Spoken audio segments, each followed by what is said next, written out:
Hello, good morning, bon matin, and welcome to Small World's office here at Global Toronto 2020. I'm Alan Davis, and it's a great pleasure to be back online with you, whomever is out there in the world. Hopefully lots of people enjoying Global Toronto on day 3. It's been amazing so far. I am joined with yet another wonderful group of musicians, this time from Toronto, specializing in Arabic music, and it's a group with whom I have a long history, and I'm very pleased and proud to have them as part of this artist showcase. It is QAHWA, and it is a group, as I say, specializing in Arabic music, inspired by the QAHWA, which is Arabic for coffee house, and they represent a meeting place, somewhere where people would go to hear stories and music and exchange their own lives. The repertoire for the group began with doing traditional songs, and in the last couple of years, they've started to add new repertoire by the band. And it truly is an all-star ensemble of musicians here. It's Mariam Toller on vocals, Rick and Kanoon, Ernie Toller on woodwinds, Dimitri Petsikakis on oud, and Nagma Farman on percussion. So it's a group that represents a tremendous amount of background in Toronto that have been performing in different configurations for a long, long time. After we watch some videos, we will dive into their current group and what it represents and where they're going. So right now we have a couple of compilation videos, live music by QAHWA shot from various venues in Toronto. Let's go to the video now.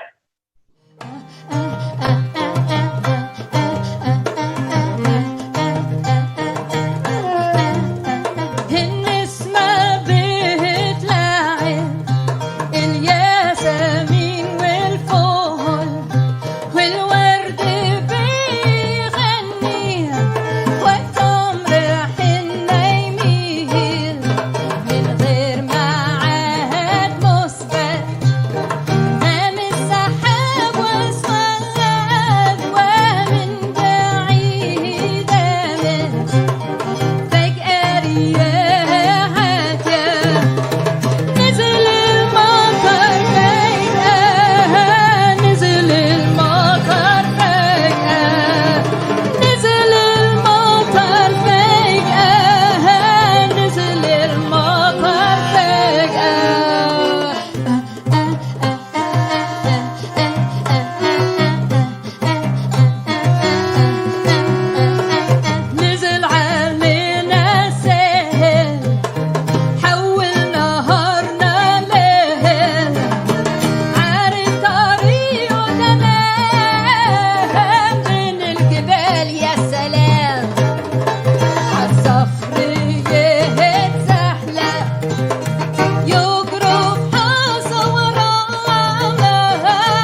هتكون رجعتنا لبلاد من الأول رفضانا، وبعد ما طالت غربتنا نتوهم منها عايزانا.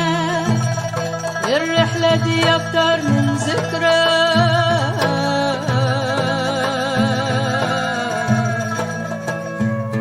أرواحنا للخوف بعناها، أفكارنا ضريبة دفعناها، الحب رغبة كبتناها، واللمسة كلمة كتمناها. أرواحنا للخوف بعناها، أفكارنا ضريبة دفعناها، الحب رغبة كبتناها، واللمسة كلمة كتمناها. السما ما كانش بيسمع، شايف عينهم خصمانة، مديلي إيدك وحشالي دايما خايفة وقلقانة.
That was QAHWA performing live, and the last song we saw was an Egyptian revolutionary song called The Beautiful One, and it was indeed a great performance.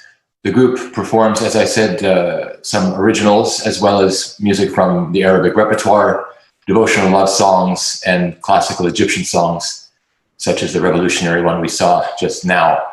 I think I'll give the group an opportunity to introduce themselves. Well, shall we start with, who should we start with? Miriam, you're Let's start with Ernie. Okay, yeah, I'll be the most boring. It'll pick up from here. Good strategy. I'm Ernie Tolar. Grew up here in Toronto, Canada. I played the recorder and the organ as a kid, played European music. Then I got into classical European saxophone. Then I got the jazz bug, and there was no looking back. And I think it was through jazz and the spirit of, improvisation and self-expression. You're not just a player of that instrument, you express yourself. That led me to listen to some Eastern music as well, Maqam music and raga music, both. And that's me in a nutshell. Okay, do you want to go next, Nagme? Sure. Hi, everyone. My name is Nagme Farahmand. I'm an Iranian percussionist. I come from a musical family. My dad is a percussion master in Iran, and I'm skillful in Persian music, traditional music, and Sufi and Kurdish drumming.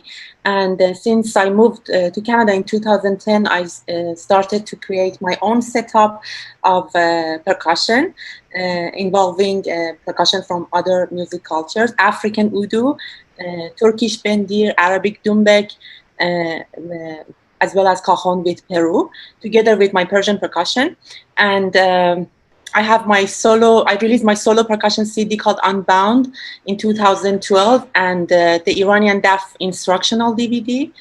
And it's been 20 years that I'm performing and giving workshops and master classes in Middle Eastern drumming around the world. That's me. Lovely. Dimitri, why don't you introduce yourself? Hello, everyone. My name is Dimitri Petsalakis. I play all sorts of different stringed instruments, but the ones I'm mostly focused on is oud, lira, and guitar. I moved to Toronto in 2005 to study guitar, but I always play traditional music from Greece. And here in Toronto, I found a great teacher called Bassam Bishara, who is a master of oud, and I had a great opportunity to study Arabic music. And through that, I met Miriam, and we've been playing together for a long time now, and all sorts of different lineups. But always these people that are on the screen are part of it. And it's been a great journey, and looking forward to doing more. And I guess I'll tell you a bit about myself. So I'm Miriam Toller, and ever since I can remember, I've loved singing. I was born in Egypt, but I came to Canada when I was 1. And the music I started with was actually Western folk and pop music and Broadway musicals. And but Arabic was always on the periphery because of my family, and because I grew up in Canada and then Egypt and then Qatar and then back to Canada again. And I didn't actually get into performing world music until I was in my early 20s when I moved to Toronto. I would say I'm not really a traditionalist, and the original songs I write are freely world fusion or hybrid. And I've been around Toronto for a while now, so I've been involved in a lot of diverse projects, starting with about 25 years ago, an Arabic and Greek band called Mazamazeh. I've worked with Toronto Tabla Ensemble. I've toured and recorded with Jesse Cook, singing in Spanish, English, and Arabic. I've done projects with Tafel Music, Baroque Orchestra, and the Griffin Trio. I had a Bollywood music hit when I worked with A.R. Rahman for the movie Guru, and the song was Maya Maya. And I'm the voice on the theme music for Little Mosque on the Prairie. I had a hit in the video game Prince of Persia, etc., etc. But these days, my focus is on 2 groups. They're both Toronto-based. One is an all-woman quartet called Turquoise, where we do Arabic, Greek, Turkish, and Balkan vocal repertoire. And then my other passion and love is this group, QAHWA. It's Arabic-based music, but we actually also do a lot of original compositions by myself and everyone else in the group. And yeah, this is definitely one of the loves of my life. Well, what did I tell you, folks? Is it an all-star band? That's what QAHWA is definitely an all-star band. So, Miriam, you guys so far, and the one was nominated for Canadian Folk Music Award for World Music. You're working on a new one, are you? And during this pandemic time, what do we have in store for another CD from the group? Well, we did our last concert at Small World Music on March 6th. And it's a beautiful live performing venue, and every concert is recorded, multi-tracked. And so I took advantage of that situation. We had 3 wonderful guests, Walid Abdul Hamid, Fathi Najim, and Dulula Saeed.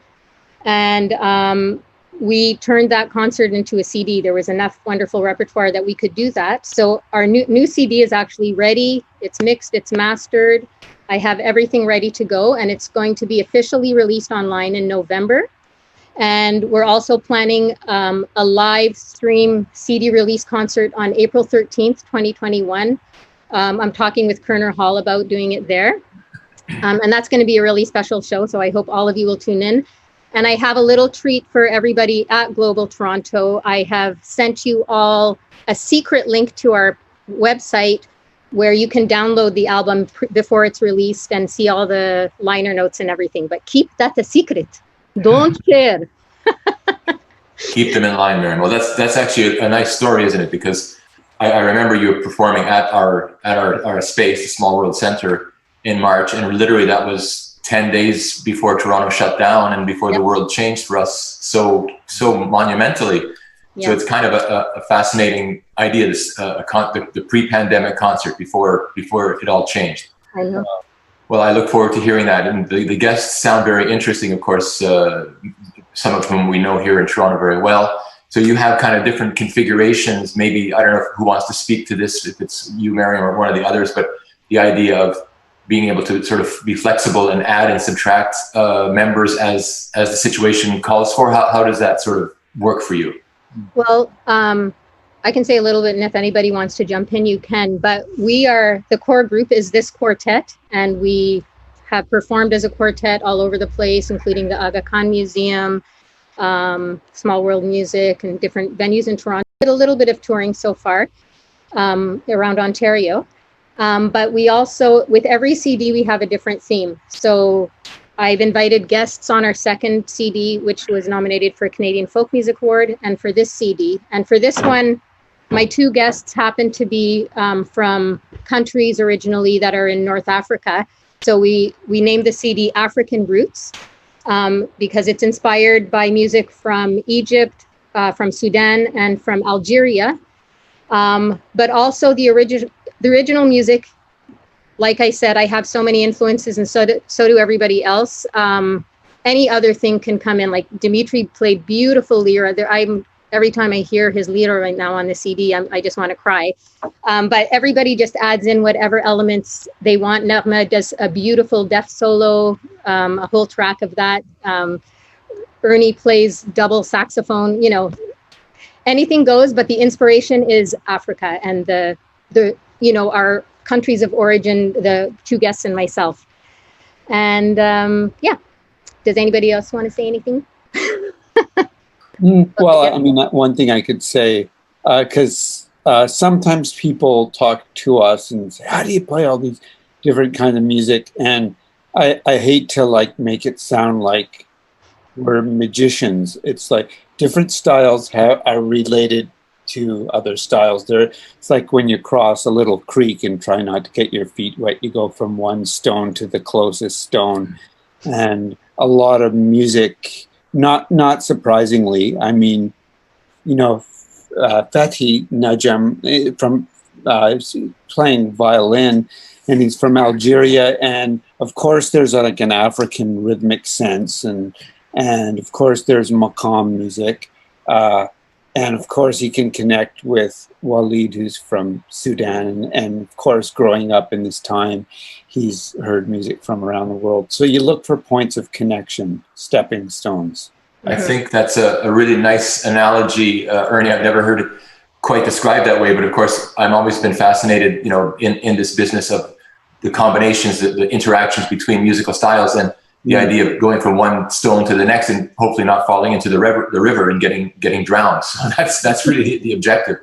We have only a moderate amount of time left. One thing I wanted to ask one of you, I mean, again, you have so many backgrounds, but sort of where do you see Arabic music fitting into the global mix of what consumers, musical consumers around the world, whether it's festivals, you know, where do you see Arabic music, Mariam, in this day and age in terms of the global profile? That's actually a hard question, because I actually think of Arabic music as so diverse that from country to country, it's almost a whole different music. So I actually don't know how to answer that question. Well, I could pick up on that and say not only is it diverse, but each aspect of it connects to other aspects. Like, I could connect Arabic music, I think, quite, I'll make a good thread there with European Baroque music, because they're both highly ornamented, and both, especially, you know, traditionally have kind of thing where you never just play a phrase unadorned. It's all about ornamentation. Just as I create intonation in my sentence right now, it's exactly the same. Right. Interconnections are very deep. Yeah, I could also connect Arabic music, as I did a minute ago, with African music, because it does connect at some points. There was a question I wanted to ask more on a personal basis for Mariam and Ernie, if you don't mind. You know, I was going to say you guys are like the power couple of Arabic music in Toronto, and you know, Mariam, the three of us go back an embarrassing length of time. I mean, it's got to be, you know, it's over 25 years, probably almost 30 years. And, you know, of course, when we first met, we were all children. We are now, because we're still only in our 30s. Yeah. But, you know, I just admire your perseverance. I admire the fact that you always have some kind of new, fresh angle to approach music, to keep it, you know, interesting for you and for your audiences. I just want to congratulate you on that, and ask you, what's the secret? You have 30 seconds left. Okay. Well, I just get bored and I like to try new things, and I'm in love with all the musicians I meet in this city. It has the best musicians, I have to say. They inspire me, and so projects just appear from them. Nice. Well, again, I have nothing but admiration for you guys being able to do this. We are just running out of time here. I just want to thank everyone from QAHWA, Mariam, Ernie, Dimitri, and Nagma. Keep up the great work. Stay tuned for our next session here on Global Toronto 2020. I'm Alan Davis. I'll be back with you again later today. Enjoy.